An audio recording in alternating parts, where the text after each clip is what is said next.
Yoga is not just physical, but in fact is primarily a meditative practice, and has been that way for thousands of years.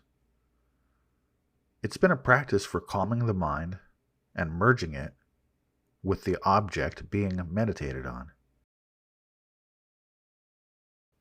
The Yoga Sutras were written by someone named Patanjali. They are a major work on the practice of yogic meditation.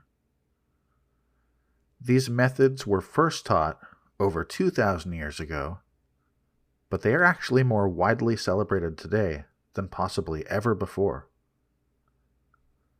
This particular rendition highlights some of the key passages and draws on several translations, but mainly from Swami Prabhavananda of the Ramakrishna order.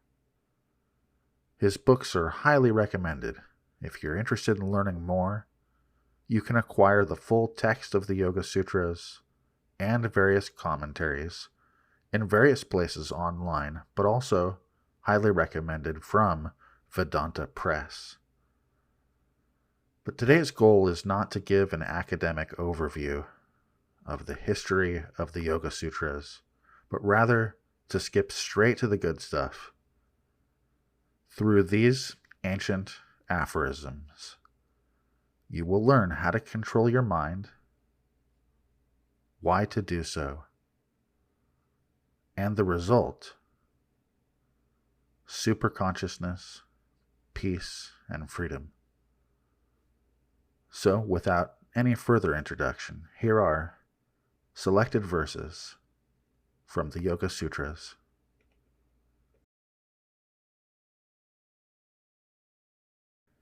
Yoga is the control of the thought waves in the mind.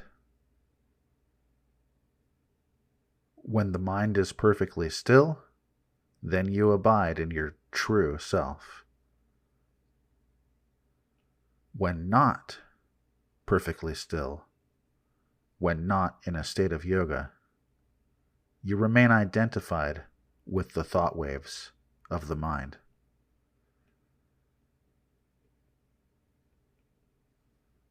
There are various kinds of thought waves. Some are painful, others are not. All thought waves are controlled by means of practice and non-attachment. Practice is the repeated effort to follow the disciplines which give permanent control of the mind and its thought waves. Practice becomes firmly grounded when it has been cultivated for a long time, uninterrupted, and with earnest devotion. Non-attachment is self-mastery, total freedom from desire. Concentration of the mind may also be attained through devotion to God. The word which expresses Him is Om. This word Om must be repeated while meditating upon its meaning. Hence comes knowledge of ultimate reality, superconsciousness, and destruction of the obstacles to that knowledge. The mind may also be stilled by expulsion and retention of the breath. Concentration of the mind may also be attained by fixing the mind upon the inner light in the lotus of the heart, or by fixing the mind upon any divine symbol that inspires you. The mind of a yogi can concentrate upon any object of any size, from the atomic to the infinitely great.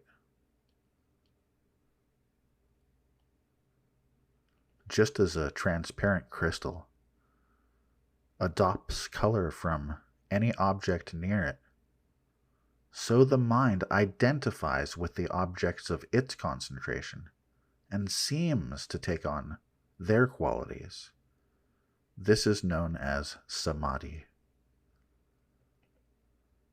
The experiencer is pure consciousness, but it appears to take on the changing colors of the mind.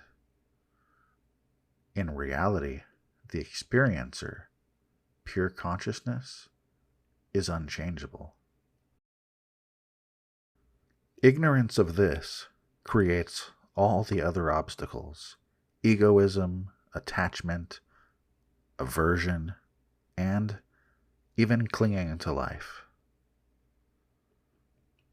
Pain is caused by false identification of the experiencer with the objects of experience, and this kind of pain may be avoided.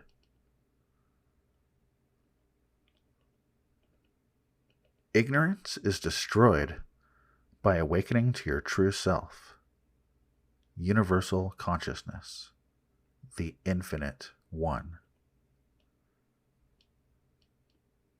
As soon as all impurities have been removed by practicing the 8 parts of yoga, then one's spiritual vision opens fully.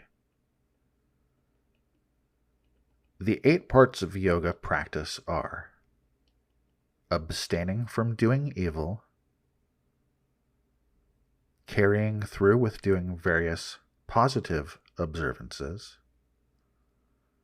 having proper posture, control of the breath, withdrawing the mind from the 5 senses, holding steady concentration, meditation, and finally, total absorption.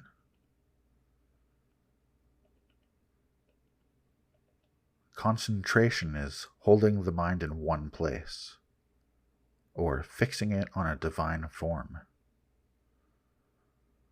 Meditation is an unbroken flow of mental focus towards that object of concentration. In meditation, when the true nature of the object shines forth and is no longer distorted by the mind of the perceiver, that is absorption. That is samadhi.